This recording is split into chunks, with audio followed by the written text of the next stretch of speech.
Estamos de volta com o Meio Ambiente por Inteiro. Os nossos convidados de hoje são o ambientalista Gerard Moss, idealizador do projeto Rios Voadores, e Antônio Félix Domingues, coordenador da Agência Nacional de Águas. Antônio, eu queria saber como é que está a saúde dos nossos rios, de uma maneira geral. Bom, eu diria que nós estávamos perdendo a batalha até alguns anos atrás e, de alguma maneira, eu considero que nós estamos empatados. Por quê? Porque nós temos um crescimento da população do Brasil, nós ainda temos um grande volume de pessoas indo para as grandes metrópoles, né? E com isso o poder público não consegue acompanhar com investimentos de qualidade, prover essas populações. Então, a questão de saneamento, o principal problema dos nossos rios hoje não é mais a poluição industrial, mas é a poluição do esgoto das cidades, né?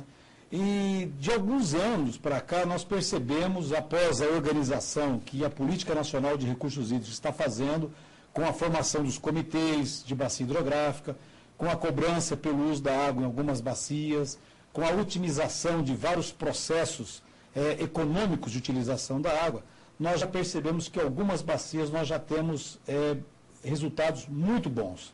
Alguns rios, por exemplo, o Rio das Velhas, no estado de Minas Gerais, através de um esforço muito grande do governo daquele estado, hoje tem indicadores de qualidade de água muito melhores que tinha 10 anos atrás.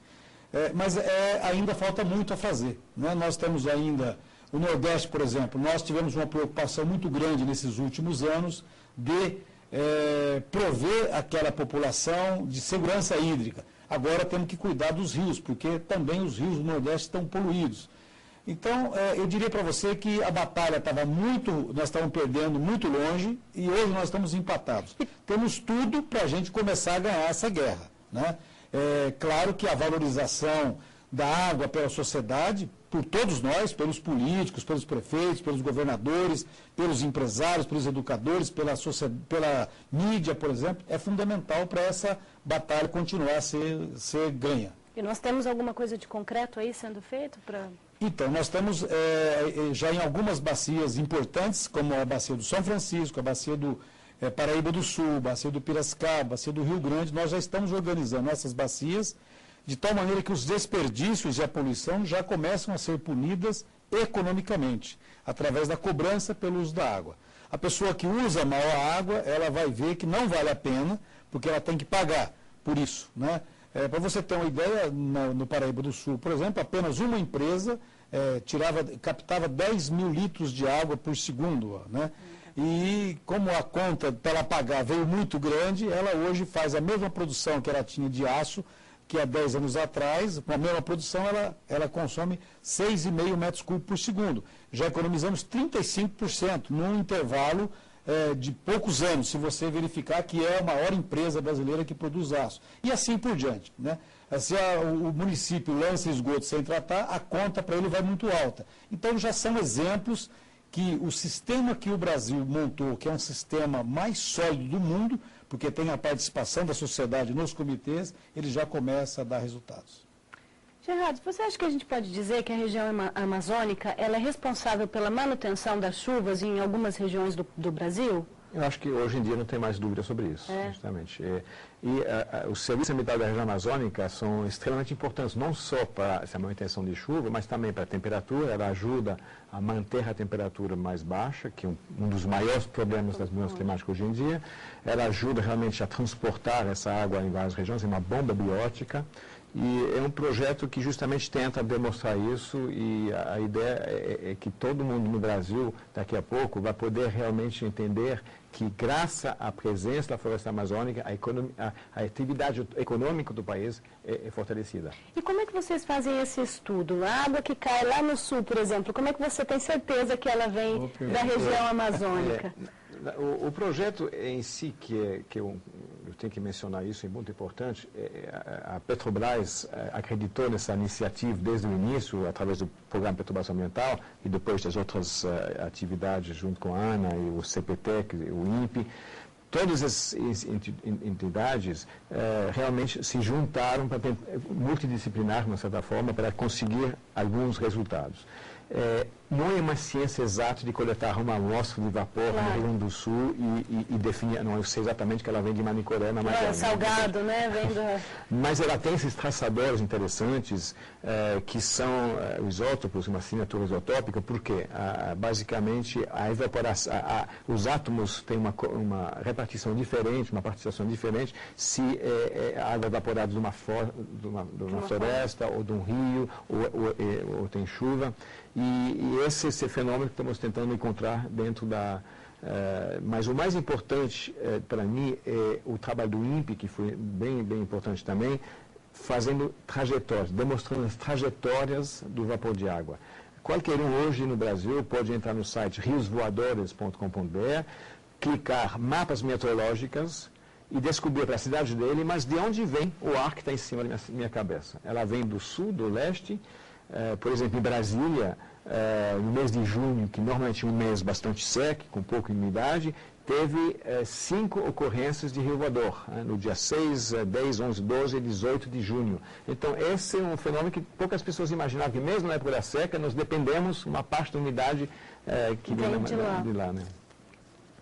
Um casal, um avião e um desafio. Desde os anos 80, Gerard e Maddy Moss viajam pelo mundo observando o planeta lá de cima. E viram tanta coisa que resolveram agir para entender melhor tudo o que acontece quando o tema é água. Confira. Ele, ambientalista e engenheiro com mais de 5.000 horas de voo, cresceu na Suíça. Ela, queniana, licenciada em letras, escultora e fotógrafa.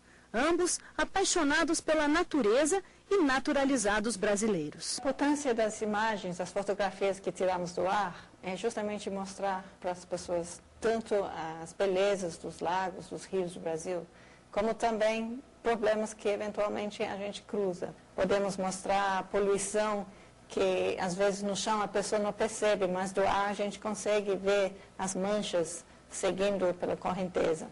Então, a fotografia é uma ferramenta muito importante na divulgação dos conhecimentos dos rios do Brasil. Para viabilizar o projeto dos rios voadores, Moss sobrevoou mais de 100 países para avaliar o céu, as águas e as florestas. Mas foi na floresta amazônica, especialmente no período de chuva, que ele definiu seu foco. Para ele, o Brasil é um país das águas. Estamos voando acima do Oceano Atlântico. Na minha esquerda, a costa brasileira fica a mais de 60 quilômetros daqui. Na minha direita, o continente africano, bem longe.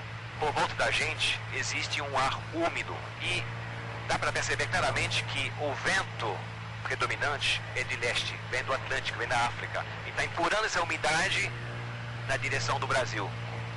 E esse é o início dos nossos famosos rios voadores. Assim como os rios terrestres, os rios voadores também sofrem com a ação do homem. O desmatamento e a poluição afetam diretamente a umidade no céu do país e podem alterar o clima de muitas regiões. Por isso, o objetivo deste trabalho é conhecer melhor os rios voadores, seus caminhos e ciclos, para que possamos também protegê-los. A Amazônia Legal é responsável para 1/5 da produção de grãos do Brasil. E segundo alguns especialistas, a área plantada na Amazônia cresce numa taxa de 300% por ano. Então o que me preocupa é como tudo isso vai afetar nossos rios voadores. Como é que vai afetar os rios voadores, Gerard? Não sabemos como vai afetar. O que está afetando já está afetando. Esse estudo sobre os rios voadores é bastante recente, então a ciência precisa de mais tempo para ter resposta definitiva. Mas o que mais importante para mim hoje é o fato que as pessoas, pouco a pouco, são conscientes que mesmo que não vemos o que está acontecendo em cima, tem um rio voador que vem da região amazônica, é bom lembrar que a quantidade de água evaporada na região amazônica é praticamente igual a quantidade de água que percorre no Rio Amazonas. Isso é inacreditável, exatamente. né? É inimaginável você imaginar um rio Amazonas correndo sobre... Exatamente. O professor Antônio Nobre, que fez o cálculo, basicamente com as informações que nós temos hoje de evapotranspiração de cada metro quadrado, multiplicando pelos 5,5 bilhões de quilômetros quadrados de floresta, nós temos essa quantidade de 20 bilhões de toneladas, são 20 trilhões de litros todo dia que a floresta consegue colocar na atmosfera. E claro que não é tudo que vem para a gente, claro, mas é uma parte. Então, não há dúvida na minha mente que se nós já perdemos uns 20% da cobertura vegetal na região amazônica, pode ser que a gente perde um pouco mais na frente, com certeza é menos água que volta na atmosfera. Antônio, de que modo os rios, principalmente os rios voadores, eles afetam os diferentes climas das regiões do Brasil? Então, eu estava falando da questão do ciclo da água, né? Na medida que você, na natureza, você tinha lá uma floresta que cumpria um papel de bombear essa água para a atmosfera, e você vai diminuindo essa floresta, vai tirando pedaços dela, aquela dinâmica é afetada. Toda ação tem uma reação. Quer dizer, a natureza vai reagir de acordo com o que nós agimos contra a natureza. Então, isso é um risco muito grande. Agora, o mais importante, Larissa, é o seguinte: nós não precisamos de desmatar a floresta amazônica. O Brasil tem, segundo os dados da Embrapa, 100 milhões de hectares, que é 2 vezes o que o Brasil planta hoje, que estão em pastagens mal aproveitadas, em pastagens degradadas. Nós precisamos de pegar esses 100 milhões de hectares e colocá-los em produção, porque já estão no sul, no sudeste, no centro-oeste e no nordeste do Brasil, já estão antropizados e, onde for possível, implantar irrigação, plantio direto, fazer fertilização do solo, tudo com sustentabilidade, mata ciliar, reserva legal, que o Brasil é o país que vai ter que dar resposta. E isso é possível fazer, né? Isso é possível, nós estamos fazendo isso, mas em uma escala muito pequena. O Brasil vai ter que dar resposta, porque o Brasil é uma das esperanças do mundo pela produção de alimentos. O consumo de alimentos cresce violentamente, principalmente na Índia e na China. Então, nós vamos ter que dar resposta a isso, mas o que nós não podemos fazer, permitir, é que isso seja feito ocupando áreas da Amazônia. Por quê? Porque é muito caro, está muito longe, a fertilidade não é tanta quanto essas regiões, então é uma desinteligência você ir para a região amazônica fazer agricultura. Nós podemos fazer isso dentro das regiões que já estão antropizadas, com qualidade. A Embrapa está aí com todos esses dados, trabalhando essa questão. Isso é possível e é recomendável que seja feito. Eu queria saber dos dois, o que vocês fazem para preservar o meio ambiente? Bom, eu reciclo, reciclagem é o beabá da vida social, acredito, né? É muito difícil, a gente separa todo o lixo, nós temos várias parcerias com ONGs que trabalham com lixo, é a primeira etapa de um ser humano consciente. Primeiro passo. Primeiro passo. Lixo a gente joga, sai da rua, vai na rua, a gente não quer saber mais. Consciência, mas vai onde esse lixo? Não tem solução. Tem como recuperar, etc. Então, esse é o primeiro ponto. A segunda coisa é valorizar a água. Lá em casa, depois de lavar a louça, a gente pega a água no balde e coloca no jardim. O Brasil é seco, então a gente vai usar essa água e nunca desperdiçar nenhum. Minha esposa Maggie nasceu na África, no Quênia, e qualquer criança no Quênia não jogaria nem um meio copo de água fora. A gente se dá conta. O Brasil, a gente está ainda hoje com hábitos de colocar a mangueira para lavar o quintal, e são milhares de litros de água que vão embora, e não podemos fazer isso. Né? Esses são alguns elementos que a gente está tentando fazer. Bom, além de trabalhar muito, porque eu trabalho na ANA, né, e a gente tem que se preocupar com as águas do Brasil inteiro, pessoalmente, a questão ambiental da minha vida é a questão da água, claro. Então, eu, por exemplo, quando eu vou tomar banho, abro o chuveiro, me ensaboo, e depois que eu vou, assim, rapidamente, é possível você tomar um banho muito bem tomado, né? Escovar os dentes também você tem que fazer em 2 operações. Para fazer a barba não deixa a torneira ligada Não pode deixar a torneira ligada e assim por diante. Quer dizer, hoje em dia no Brasil, a maior parte dos vasos sanitários já tem 2 botões, né, que a gente sempre costuma fazer, quando você vai fazer operação líquida, é o botão que gasta menos. E número 1, número 2.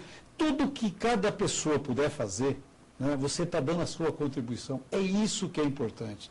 E nós, não adianta, se nós não conscientizarmos a sociedade, as pessoas todas, a gente não tem sucesso na luta, porque é uma guerra diária essa questão ambiental e a questão das águas. A esperança é que as crianças estão muito mais receptivas. Acabamos de começar nossa fase de educação ambiental, são mais de 50 mil crianças no Brasil que vão receber o material Rios Voadores, a questão da água, das mudanças climáticas, e fazemos exposições em várias cidades do Brasil. E realmente as crianças estão extremamente interessadas, muito mais conscientes que a gente imagina. A consciência ambiental hoje nas crianças. A única questão é que não sei se temos o tempo de esperar que as crianças adultas, e talvez já seria tarde demais para tomar uma decisão correta só nessa altura. Né? Gerard, Félix, muito obrigada pela presença de vocês, e o programa de hoje fica por aqui. Na semana que vem nós voltamos com mais Meio Ambiente por Inteiro. Até lá!